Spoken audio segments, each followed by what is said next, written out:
Happy Purple Friday, Ravens flock. This is Mills RX here, coming from the Ravens Minute Clinic, and you know what time it is. We delve into the injury reports of both our opponent this week, who happens to be the Cincinnati Bengals, and our injury report to see who's in and who's out.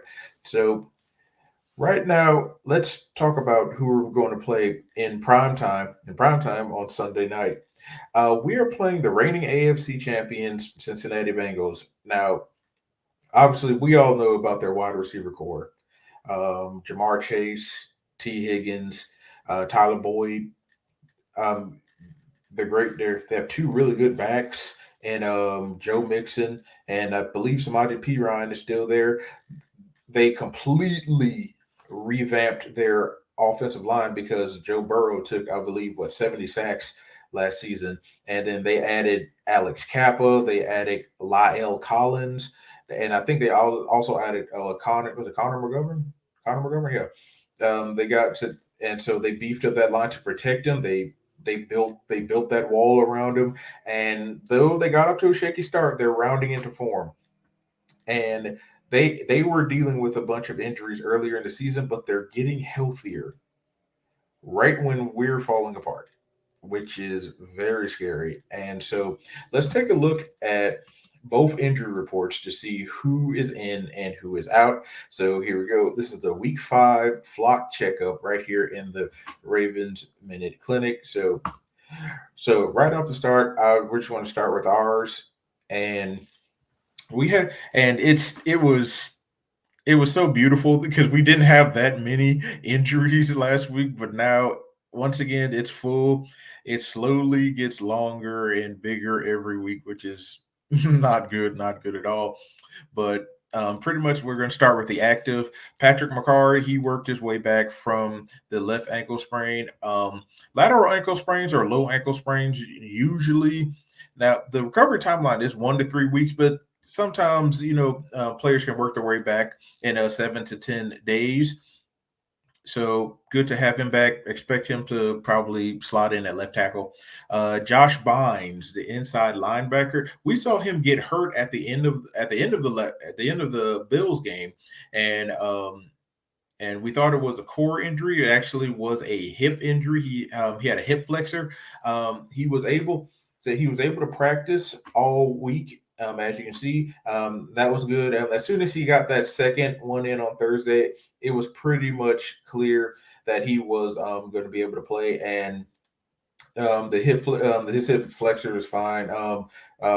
Thank goodness he didn't like strain a muscle. He didn't strain the hip muscle, or he didn't rupture anything. So it was just a mild hip flexor. Josh Bynes is good, and we need his help for inside linebacker because running a bit thin there. So good to have him back in the fray. Also, Calais Campbell, no injury at all. He was just resting. He had a vet day. He had a vet day. Was that Wednesday? Yeah, so that's why he didn't practice. He had a vet day Wednesday, and then he was just working his way back, and he was fine. Said he's fine. So he expect him out there. We're going to need him. He's been a movable chess piece for us. He's been playing on the interior defensive tackle, but they have also kicked him out wide as a DN too. So it was really interesting because he played a little bit of that when he was with the Jaguars, but he was mainly a D tackle. But so good to see how versatile he can be. J.K. Dobbins, like once again, same thing happened last week. He was dealing with those bruised ribs, and it was causing him pain, and he just took a day off, and it was a scheduled day off according to Coach Harbaugh. So yeah, it was probably a maintenance day, probably another evaluation day, and he was just feeling some tightness, some tightness, and a little bit of tenderness from the ribs, but he was able to get in some good work, and I expect him to completely come back. He didn't practice on Wednesday, but he got 2 full practices in, one on Thursday, one on Friday. So yeah, he's good. Expect him to be in the backfield and potentially leading it too. Questionable. We always he's the biggest mystery of all, Ronnie Stanley. Now he and the Ravens have a plan. They have a plan when how he's going to recover, what type of physical therapy he's going to do, what type of stretching, because he didn't practice today, but he was with the quarterbacks stretching, doing calisthenics, working on the side field, getting some conditioning work in. So though he's not with the O line and not with the team, he is doing like, calisthenics, getting his conditioning up to where it is. I stand by week 8. I stand by what I say about week 8, but if he does play this week, which is a big if, expect a snap count. Even though see on even on Twitter when they said, quarterbacks and offensive linemen really don't have snap counts. But I'm telling you, we may see the first 3-headed monster at left tackle. That's right. Go keep the Bengals on their toes. Don't know. They won't know who's gonna say they won't know who's and could even keep people fresh. I mean, we put Makari out there, then we put Stanley out there. Might even slide in some Falele. It'll be just be so funny. And they'll go then Zach Taylor will go, "What the world is going on here? They have 3 left tackles playing today. They got to keep like 12 linemen on the thing." But yeah, Ronnie Stanley is he's a big question mark. He may play, he may not. It's a coin flip. So we'll just keep monitoring that. Marcus Peters. Now, see, here's the thing. He didn't practice on Wednesday, but when he did practice on Thursday, that's when he was put on the injury report with a quad injury. Now, you never want to see one of your starters, defensive or offensive starters, anyone, if someone's being added to the injury report on Thursday, that's a big red flag, and that's a big worry. Now, if they practice in any capacity on Friday, they can get that questionable tag. Maybe a full practice. Okay, maybe it was just some knocks and bruises from the week. A limited session, maybe it's something a bit lingering, but getting put on the list on Thursday and not practicing at all on Friday, that's something to be worried about. Especially with a muscle as big as the quad one, that is right in front of your leg. It starts in the front of your leg and wraps all the way to the back. The quad muscle right there, the biggest muscle in your thigh. So at first when I saw it, I was thinking, okay, probably just a quad bruise. He got hit there wrong. Someone hit him low, caused a little bit of bruising, a little bit of tenderness, maybe some mild discoloration.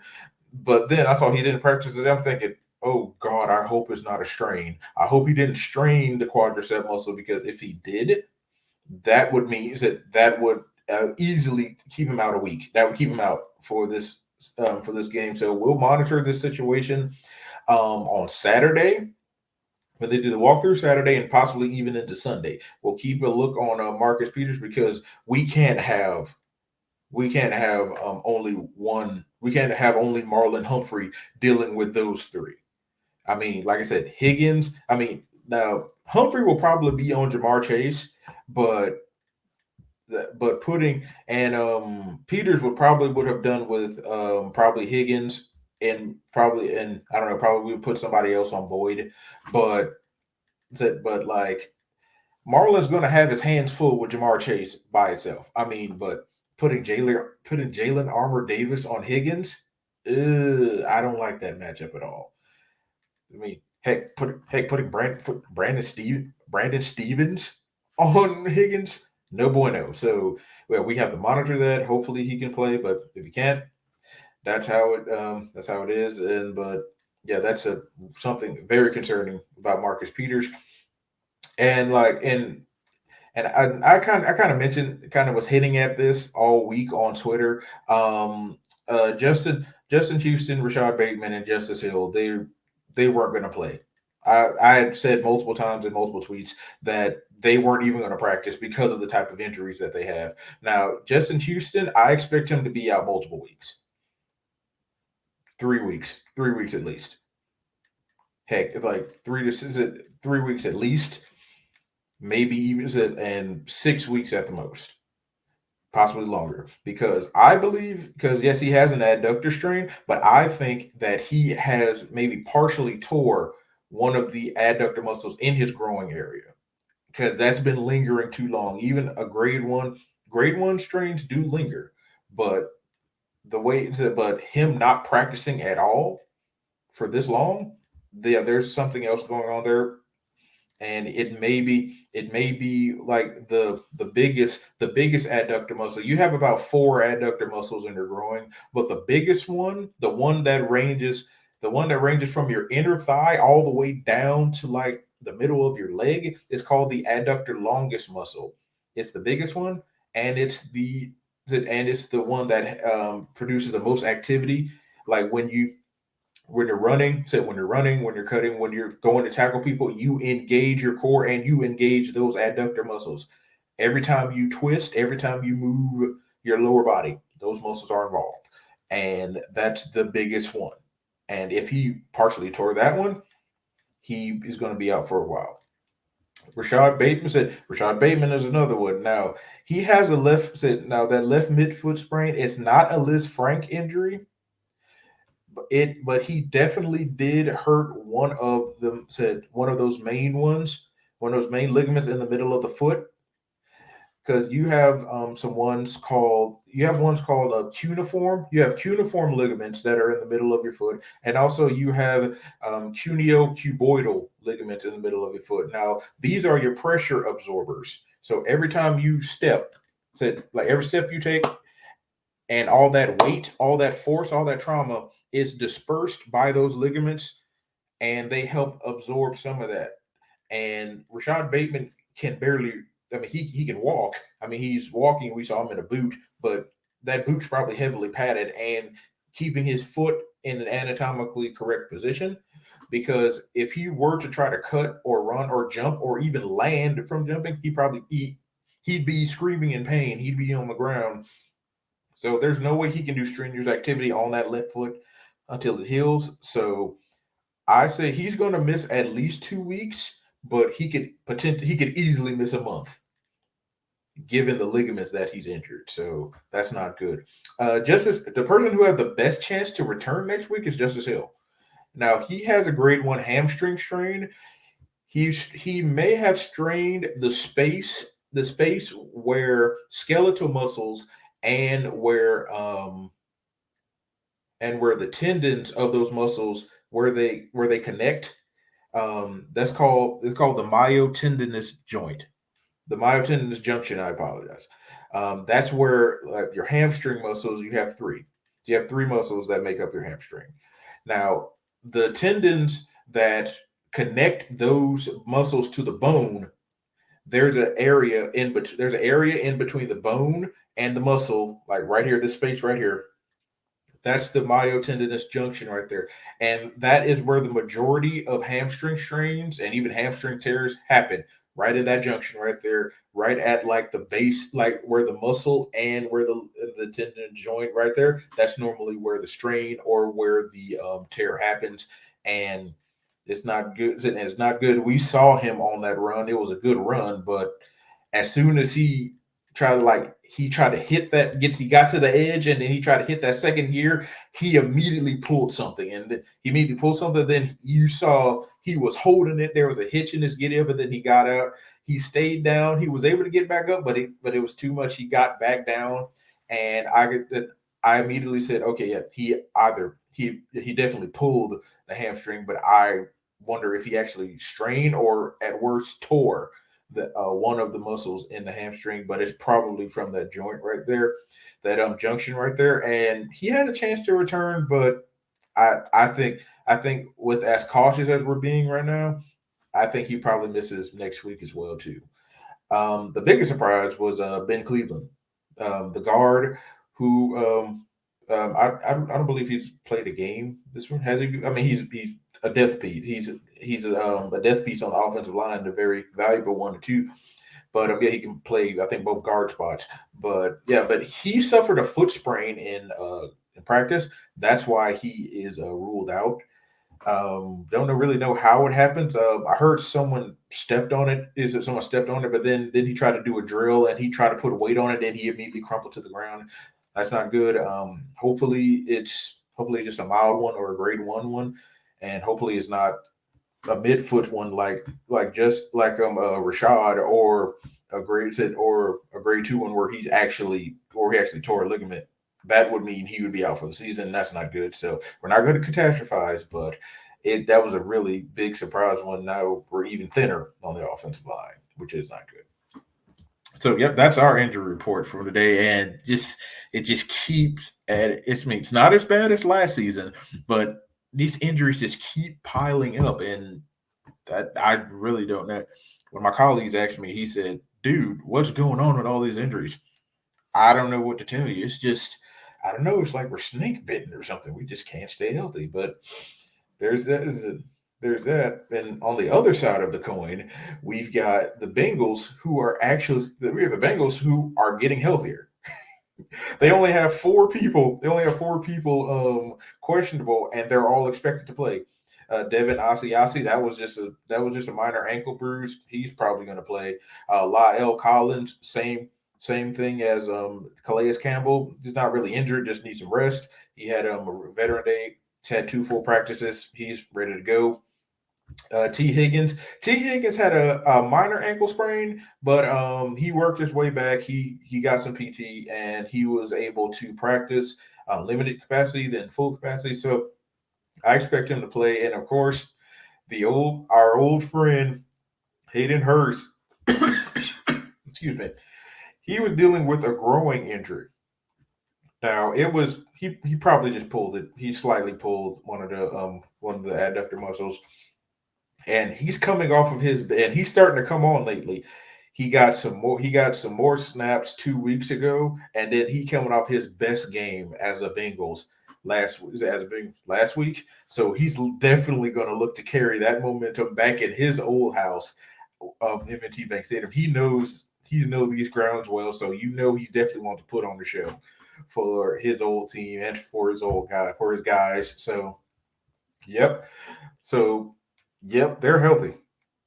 Other than these four guys, and these four guys are still expected to play, the Bengals are coming in at full strength, or they are coming in full strength pretty much. And you can tell just by the transaction list, we bought in a bunch of people. Altogether we added four people to our roster, either because of injuries or, and luckily we had one person come back from injuries, and a key person at that.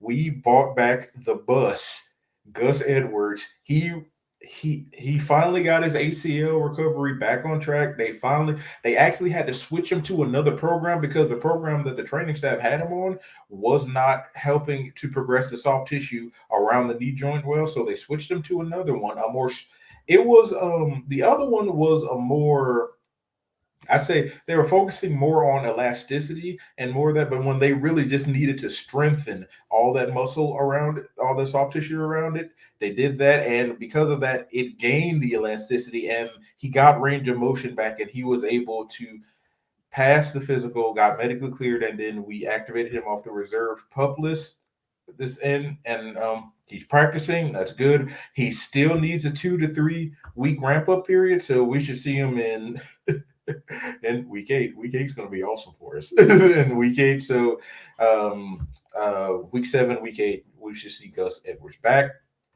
We also signed linebacker AJ Klein. I have him as inside linebacker because he can play either outside or inside. But given all the chatter and everything that Coach Harbaugh has said, we are probably going to use AJ Klein on the ends as an inside linebacker because I believe just Patrick Queen, he's dropped two interceptions that were right in his hands the past 2 weeks. So he said we need to improve the quality at inside linebacker, and AJ Klein's a veteran. He's been around a while. He played for the Bills. He's played for the Panthers. He's played for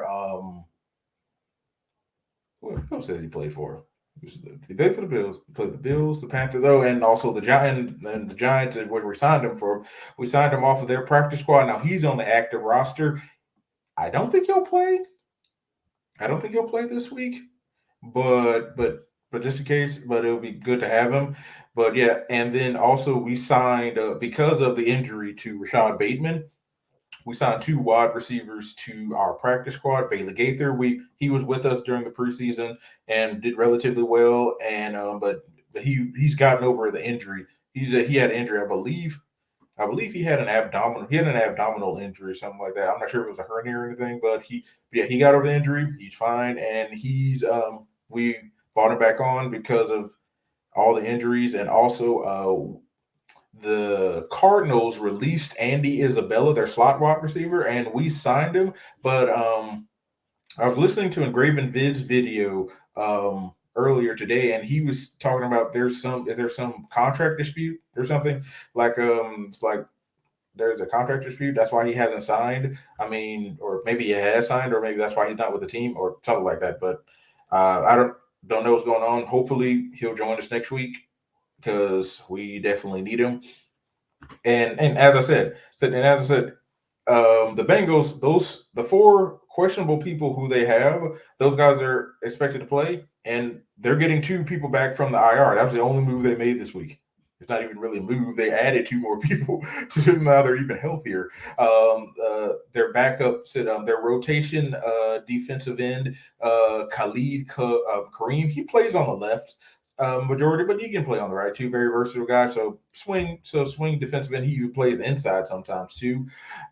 Yep, he had a hamstring. He had a hamstring strain. He actually it was a really bad one. He actually it was a grade 1, but they just put him on the IR just to be safe, and he's come back stronger than ever, and so he'll probably play. He's been he returned to the active roster too, and their draft pick Cameron Taylor Britt. He had a core muscular injury, and it turned out to be a sports hernia. He had surgery. He came back. Said he came back in 4 weeks. He had one earlier, and he came back in because normally said it was 6 to 8 weeks. He came back in 6 weeks, and they put him on the IR because of that, and he's come back, and so now their secondary just got that much deeper. So yeah, a disparity in health right now, and the number of bodies between both teams right now, and I can only say we must win this game. I know week 5, but we've got to win this game. It's a divisional game, and the way the season is going, we need to win the division to get into the playoffs. We may be able to get a wild card spot, but the way the Dolphins are playing, the Jaguars are a big surprise. Like, and there's so much talent, so much depth in the AFC that like we need to get a spot. We probably have to win the AFC North, which means we're probably going to have to take one from the Bengals, take one game from the Browns, and we have to sweep the Steelers. We got to beat the Steelers both times because they're starting Kenny Pickett. I mean, they literally bench Mr. Trubisky for Kenny Pickett, and their offense is kind of it's good. It looks like it's going to round into form soon, but we gotta beat them. We have to take 4 divisional wins to have a chance. So that's where we are right now. Yep. Once again, this has been Mills RX. If you like this content, smash the like button and subscribe. I've rebranded this channel from Game Medicine to Ravens Medical. Now, my Twitter feed is still going to be Game Medicine, but now my YouTube channel is going to be Ravens Medical, and I'm going to have a whole bunch of cool ideas to make it more viable, because normally I don't record that much, but I have a few ideas I want to try out this season. See if you guys like them, then maybe bring them back next season or something like that. So yeah, look for a lot of fun stuff coming from this channel. So thanks so much for watching. Have a great week. Have a great night. Sorry. Have a great weekend, and I will see you all Sunday night when we play the Bengals. Go Ravens.